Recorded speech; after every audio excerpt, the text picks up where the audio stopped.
Goma, dans l'est du pays, on est tout près de la zone de combat contre les rebelles du M23 et du massacre qui est à l'origine de ce deuil national.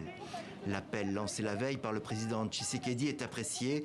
Les drapeaux sont en berne sur les édifices publics. Moi, en tant que citoyen congolais, je pense que c'est très important que ce deuil national de 3 jours soit décrété pour compatir avec nos concitoyens qui ont été tués par les rebelles du M23.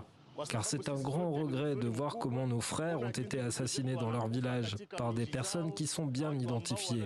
Mais malheureusement, la communauté internationale ne veut pas intervenir et elle ne veut pas demander à ces rebelles d'arrêter de tuer les gens partout. Les autorités congolaises accusent le M23 d'avoir tué plus d'une centaine de civils mardi dernier dans le village de Kishiché, dans le territoire de Rutshuru.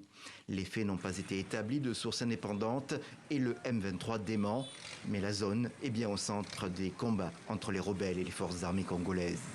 À Goma, ce samedi avait lieu aussi une réunion œcuménique des leaders religieux de la région.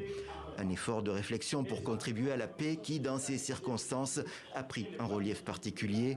Les religieux veulent participer à leur manière. Nous savons que la guerre que nous connaissons aujourd'hui entre le M23 et notre gouvernement se joue beaucoup au niveau politique.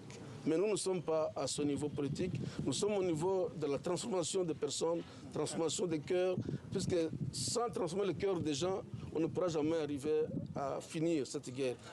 Ce samedi, un calme précaire était observé dans la zone de combat.